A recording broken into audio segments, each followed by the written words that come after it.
আসসালামু আলাইকুম। আশা করি সবাই ভালো আছেন। আজকে আমি আপনাদের সাথে খুব সুন্দর একটি বাড়ির ডিজাইন শেয়ার করব।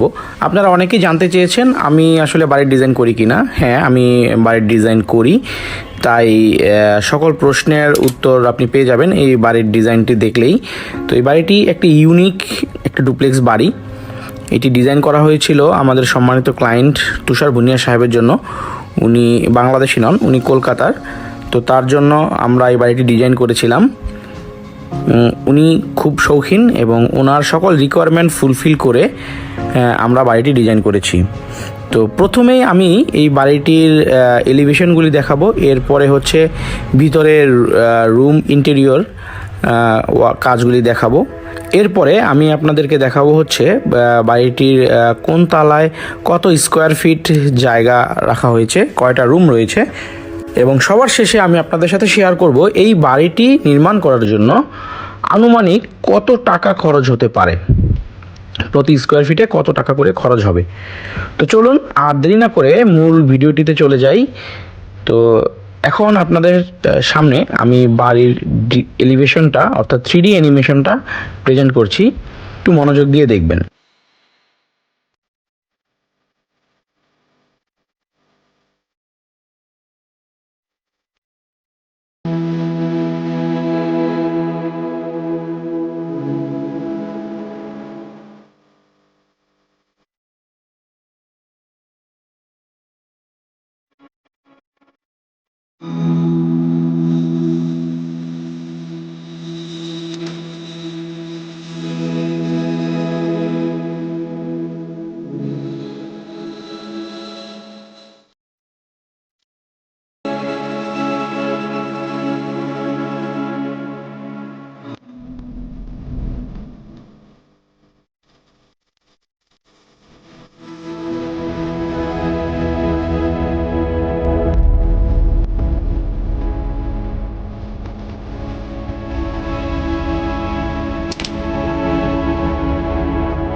এখন আমি আপনাদেরকে বাড়ির মূল প্ল্যানটিতে নিয়ে যাচ্ছি। দেখুন, এইটা হচ্ছে আমাদের বেসমেন্ট। বাড়িটি হচ্ছে উত্তরমুখী এবং বেসমেন্টে আমরা দুটো কার পার্কিং এবং বেসমেন্টের নিচে সেপটিক ট্যাঙ্ক, একটা স্টোর রুম রেখেছি এবং একটা স্টেয়ার রেখেছি শুধু। যেখানে আমাদের টোটাল ল্যান্ড এরিয়া ছিল হচ্ছে 36.5 ফিট বাই হচ্ছে 40 ফিট 3 ইঞ্চি। জায়গাটা আরেকটু বড়। আমরা শুধু বিল্ডিংটুকু এই জায়গার মধ্যে প্লেস করেছি এবং বেসমেন্টে যাওয়ার জন্য এটা হচ্ছে র্যাম্প। এরপরে এখন যদি আমি আপনাদেরকে গ্রাউন্ড ফ্লোরে নিয়ে যাই, তো এই সিঁড়ি দিয়ে আপনারা হচ্ছে বেসমেন্ট থেকে গ্রাউন্ড ফ্লোরে যাবেন। ওনার রিকোয়ারমেন্ট ছিল যে বেসমেন্টে যাওয়ার জন্য যাতে উনি গ্রাউন্ড ফ্লোর থেকে বেসমেন্টে ওই সিঁড়ি দিয়েই চলে যেতে পারেন, বাইরে দিয়ে প্রবেশ করতে না হয়, তাই আমরা এভাবে রেখেছি। এরপরে আমরা বিল্ডিংটিকে গ্রাউন্ড ফ্লোরটিকে মূল ফ্লোর থেকে 4 ফিট উপরে উঠিয়েছি। এই হচ্ছে সেই উপরে যাওয়ার স্টেয়ার এবং এটা হচ্ছে মেন এন্ট্রেন্স। দেখুন এটা হচ্ছে ঢুকেই কিন্তু ড্রয়িং রুম, তার পাশেই হচ্ছে একটি বেডরুম অর্থাৎ গেস্ট রুম। এরপরে আমরা রেখেছি ডাইনিং, বামে হচ্ছে কিচেন এবং কিচেনের ওয়াশের জন্য আলাদা একটি জায়গা রাখা হয়েছে। এরপরে এখানে স্টেয়ারটা রয়েছে, স্টেয়ারটিতে একটা দরজা দেওয়া হয়েছে, কারণ হচ্ছে বেসমেন্ট থেকে সরাসরি প্রবেশ করলে যেন লকড অবস্থায় থাকে। এরপরে দেখুন দুই পাশে দুটো মাস্টার বেড রাখা হয়েছে, মাস্টার বেডের সাথে দুইটা অ্যাটাচ টয়লেট রয়েছে। টয়লেটগুলি হচ্ছে 4 ফিট বাই 7.5 ফিট এবং রুম সাইজগুলিও মোটামুটি standard size 12.5 feet by 11 feet এবং আরেকটা হচ্ছে 13 ফিট বাই 12 ফিট। এবং এখানে সবচেয়ে মজার ব্যাপার হচ্ছে আপনার যে বেলকনিটা রাখা হয়েছে এটা টানা, সামনে থেকে পেছনে আপনি ইজিলি অ্যাক্সেস করতে পারবেন। পুরো বেলকনিটাই কিন্তু টানা লম্বা একটা বেলকনি এবং পেছন দিক থেকে আপনার যাওয়ার জন্য একটি ইউনিক টাইপের স্টেয়ার ডিজাইন করা হয়েছে, যাতে আপনি নিচতলা থেকে পেছন দিক দিয়ে বের হতে পারেন। এবং মাস্টার বেড দুটোর সাথে বেলকনি রয়েছে আর গেস্ট বেডের সাথেই কিন্তু কমন টয়লেটটি রাখা হয়েছে।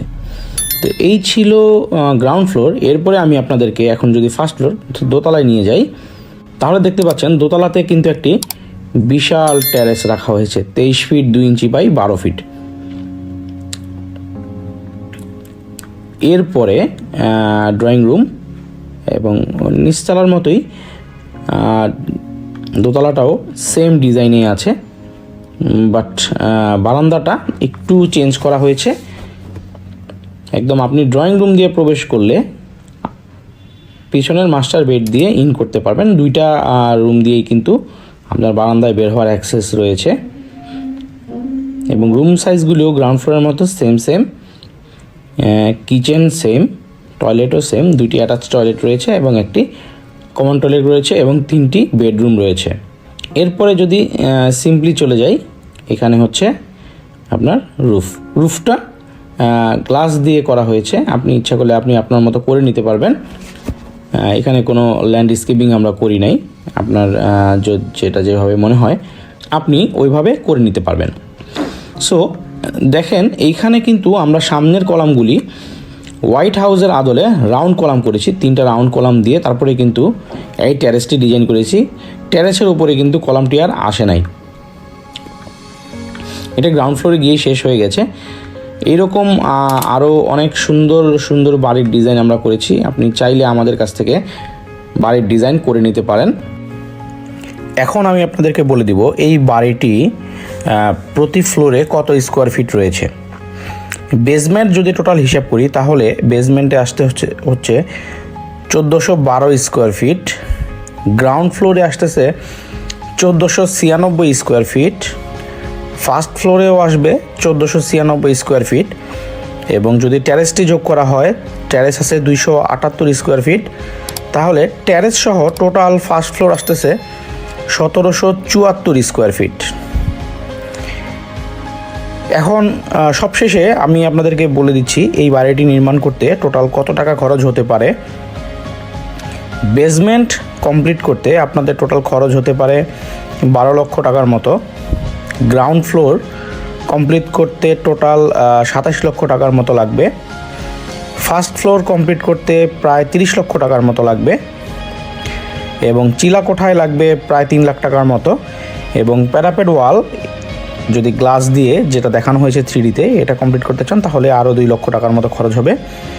টোটাল সম্পূর্ণ বাড়িটি কমপ্লিট করার জন্য 74 থেকে 75 লক্ষ টাকার মতো লাগতে পারে যদি আপনি মিডিয়াম রেঞ্জের ম্যাটেরিয়াল সব ইউজ করে থাকেন।